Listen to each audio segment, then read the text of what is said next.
Why didn't we get a port of this game?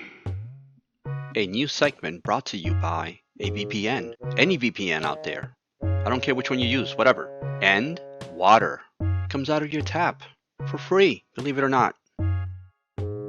Castlevania Symphony of the Night is considered by many to be the greatest Castlevania game ever. It's mine, that's for sure. But it's hard to believe that when it was originally released, it sold poorly. Yeah, it actually did. Now, why is that? 3D. That was the name of the game in the late 90s. It was the next evolutionary step in gaming, and 2D gaming was seen as a step backwards. Even Bubsy made the jump to 3D. Bubsy. Surely this was the right move, right? Right? I have no doubt in my mind that it was because of this outlook that we in the US missed out on a few great 2D style games, not only on the PlayStation but across many other platforms. As I worked on my last hack and slash video, I came upon this game right here. Played it for a bit and I quickly realized that I didn't want to relegate it to just a 2-minute mention. No, this game requires more. I also can't include it as part of my Forgotten Games series since we never got it released here to begin with.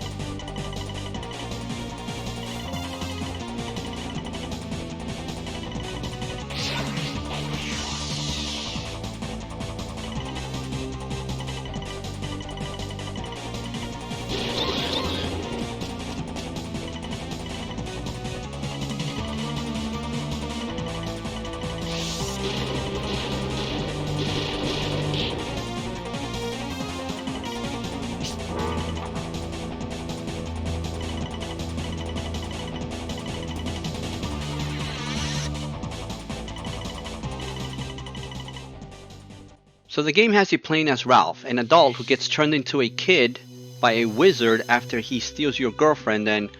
oh shoot, oh well, this took a turn for the awkward really fast. Let me just place this here. Alright. The Adventures of Little Ralph is a PlayStation only exclusive that was released in Japan, and only Japan, back in 1999. It was created by a company called New Corporation.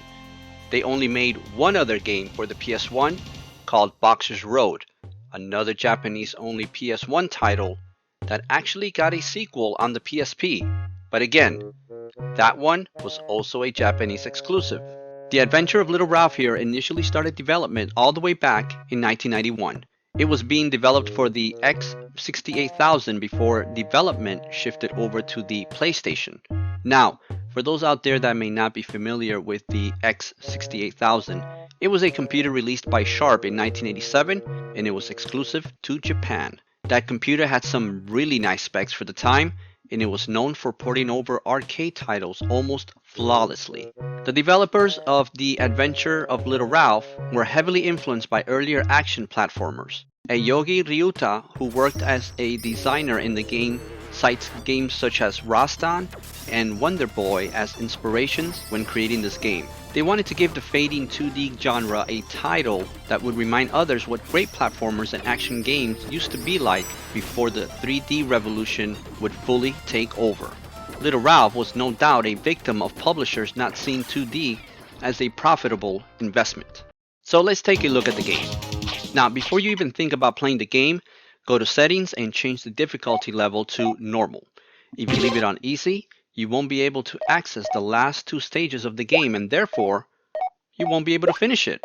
I kinda hate when games do this. I mean, what's the point? You play a game to beat it. Can you imagine playing a game like Ninja Gaiden, getting to the last stage or maybe 2 stages before the last one, and you get a message saying that, hey, try again in a higher difficulty? I would have lost my freaking mind. But it's important that you do this since finishing the game allows you to unlock a really cool feature in the game, which I'm going to cover later on in this video.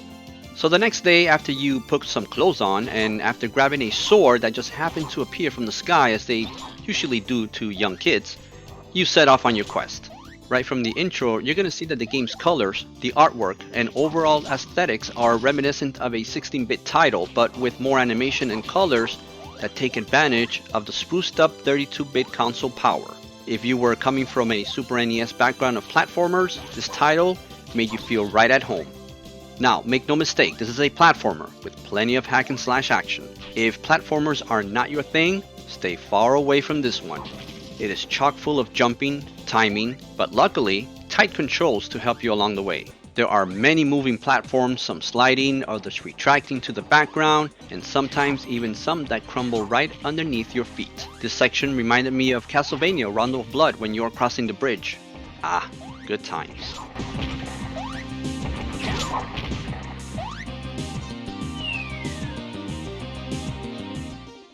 There is no double jump here, so you will need to think fast and react even faster to some sections.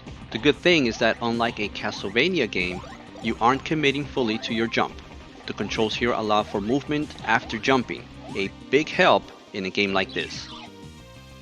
There are also save points along the way, so you won't be starting over from the very beginning of the stage if you do happen to die.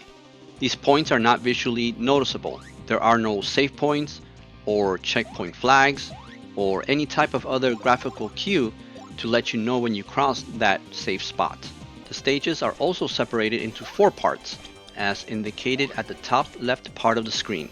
There are also branching paths along the way, letting you choose to take a lower or higher path towards the end.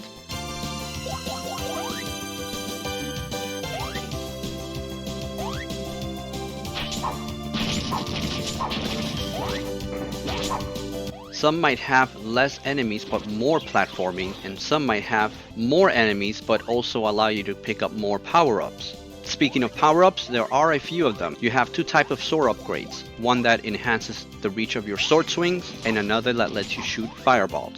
They don't carry over stages and they definitely do not stay with you if you die. There's also a shield icon that puts a floating blue orb above you. This means that you can take an extra hit, which is a huge deal in a game like this since it allows you to take only 1 hit before you die. There are no health bars here at all. There is no magic to save you and no special moves of any type. Although from time to time you will find this little guy right here that will follow you around and provide additional firepower. However, he will not be allowed to advance with you once you reach the end level boss. That sucks.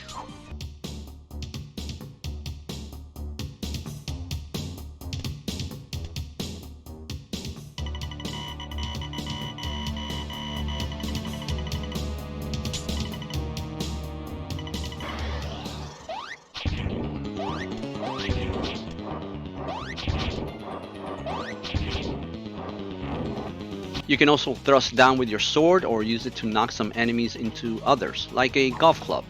And you can also hold down the attack button slightly for a more powerful hit attack. But other than that, it's all skill and timing. Damn it. Damn it. Damn this game. I love it. There are 8 stages in total, each with its own end boss. No mid bosses here. Some are small and some fill the entire screen.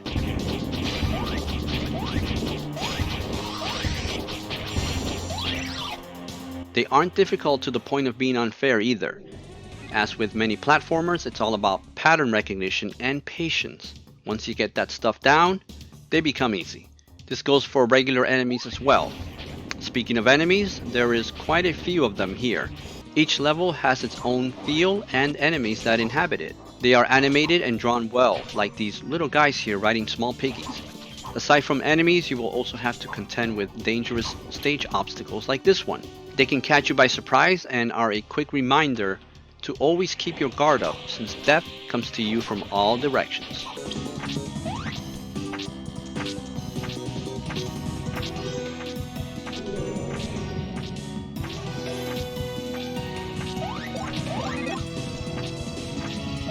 Thanks to this website I found, it translates things from the manual.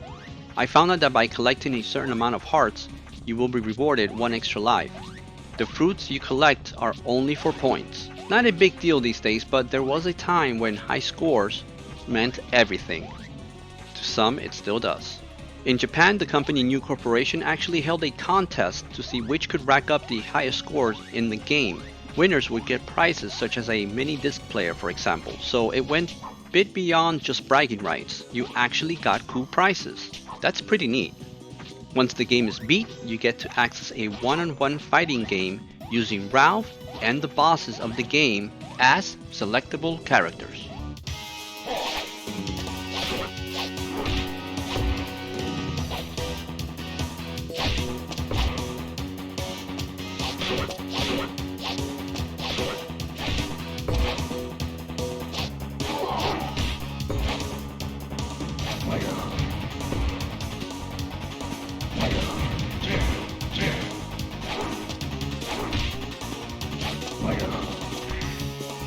So it's like getting 2 games in one, actually. You know, after seeing all this, I'm thinking to myself, how the hell did we not get this game released over here? What were the publishers thinking? Oh yeah, yet we got games like this right here.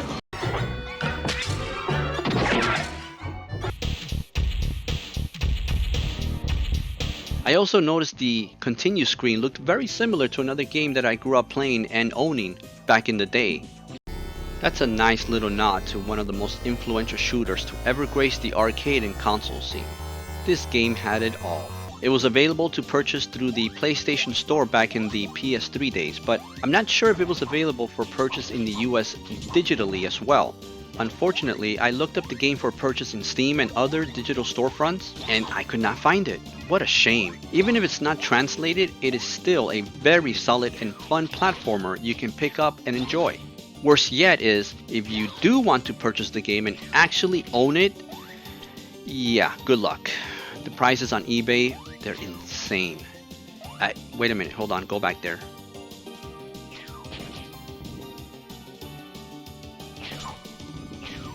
$13,000. Why? Because it's graded by WATA? Yeah, more like what a ripoff. So as of today, as of the making of this video, there is no fully translated version, and there is no way to purchase it digitally, which boggles the mind, since it's a game that doesn't require you to read Japanese to enjoy it, and it doesn't require any publisher if it's made available as digital. So why is it not available in 2023 as a digital game? You know what? Your guess is as good as mine. But The Adventure of Little Ralph is a great platforming hack and slash title that is worthy of your time. If you have a chance to play it, do so. It's a soft reminder of what platformers were like back in the days of 8 and 16-bit gaming, back when high scores and steep difficulty were the norm, and good reflexes and skills were mandatory for finishing games like this. Hope you enjoyed this video. Keep watching, keep gaming, and as always, take care of yourselves.